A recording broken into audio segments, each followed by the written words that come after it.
আসসালামু আলাইকুম রহমতুল্লাহি ওয়া বারাকাতুহু। আমি পাহাড়ের একটা ভিডিও বানানোর জন্য আমি একটু আসলাম পাহাড়ের জায়গাতে। তো ভিডিওটা বানানোর উদ্দেশ্য হলো আমি একটু দেখাবো যে সৌদি আরবে যখন পাহাড়ে আপনি কখনো যদি একটু ঘুরতে মন চাইবে পাহাড়ের মধ্যে, তাইলে সেই ক্ষেত্রে আপনাকে এরকম অনেক লং উপরের দিকে যেতে হবে, অনেক লম্বা পথ সফর করতে হবে, অনেক কষ্টের সম্মুখীন হতে হবে। কারণ সৌদি আরবের পাহাড়গুলো হয় অনেক গরম, অনেক উত্তপ্ত, ঠিক আছে। এই পাহাড়ের ভিতরে আপনি একা একা হাঁটতে গেলে অনেকটা ভয়ের মতো কাজ করবে। কখনো সেনাবাহিনী, কখনো পুলিশ, কখনো আস্কারি, কখনো তাদের সম্মুখীন হওয়া লাগে, কেননা তাদেরই নিষেধ আছে এইসব পাহাড়ে একা একা হাঁটা যাবে না, ঠিক আছে। তারপরে আমি আপনাদের সাথে একটু তুলে ধরলাম ভিডিওটা যে এই পাহাড়টা হচ্ছে একটা ওয়াদির ভিতরে। ওয়াদি মানে হচ্ছে আমাদের দেশে খাল হয়, খাল বিল বা নদীর খাল হয় না, ছোট ছোট নদীগুলো যেগুলো যখন শুকিয়ে যায় তখন খাল হয়, বা অনেক সময় নদীয়ে মানে চর জেগে যায়, যেটাকে আমরা মানে অনেক সময় চর বলি, খাল বলি, জঙ্গল বলি, কিন্তু সৌদি আরবে এইসব জায়গাগুলোকে ওয়াদি বলা হয়, ঠিক আছে। আরব কান্ট্রিতে ওয়াদি বলা হয়, আর পাহাড়কে অবশ্যই জাবাল বলে, ঠিক আছে। জাবাল আপনারা যারা অবশ্যই জানেন না, পাহাড়ের আরবি হচ্ছে জাবাল, ঠিক আছে। আর ইংলিশটা অবশ্যই সবাই জানেন মাউন্টেন, ঠিক আছে। তো যাই হোক, আর বাংলা শব্দটা তো অবশ্যই সবার মুখে মুখে।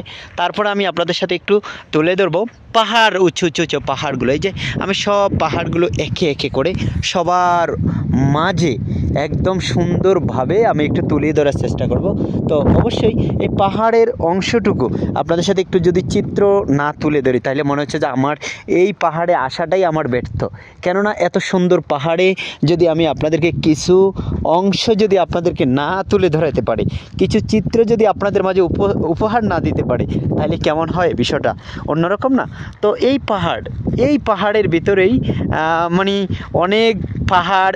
অনেক ছাগল, বকরি, উট, ভেড়া, ঠিক আছে, এই পাহাড়ে তারা নিয়ে এসে এখানে কিন্তু চড়ায়। আমি মাঝে মাঝে যদি আপনাদেরকে আমি কি দেখাবো, এই যে দেখেন, এইটা একদম সংক্ষেপে আমি দেখাচ্ছি। এই যে দেখেন, ঠিক আছে, এই হচ্ছে হয়তো ছাগলের গোবর হবে আরে, কিংবা বকরির গোবর টোবর এরকম কোনো কিছু হবে, ভেড়ার গোবর টোবর হবে। তো যাই হোক, এই হচ্ছে মানে পাহাড়ের ছোটোখাটো চিত্রগুলো। তো আপনাদের কাছে এই চিত্রটা কেমন লাগলো? আমি একাই হাঁটতেছি, বাট কাউকে সঙ্গে নিতে পারিনি, নিজেও সঙ্গে কারোর সাথে আসতে পারিনি। তো এই ভিডিওটা আপনাদের মাঝে কেমন লাগলো সেটা অবশ্যই কমেন্ট করে জানাবেন। আর ভিডিওটি ভালো লাগলে অবশ্যই শেয়ার করবেন, বন্ধুদের শেয়ার করতে কখনোই ভুলবেন না। আরেকটা বিষয় আপনাদেরকে একটু না বললেই নয়, এই পাহাড়ের মধ্যে দিয়ে কখনোই মানে কারেন্টের লাইন মাটির নিচে দিয়ে যায়নি, সম্পূর্ণ লাইনগুলো উপর দিয়ে, যে দেখেন সম্পূর্ণ লাইনগুলো উপর দিয়ে। কারণ হচ্ছে পাহাড় খনন করাটা অনেক কঠিন ব্যাপার হয়ে যায়, এই জন্য এখানে সব কেরান বা বিভিন্ন কিছু আসাটা একদম অনেকটাই মুশকিল হয়ে দাঁড়ায়। তো সেজন্য লাইনগুলো উপর দিয়ে।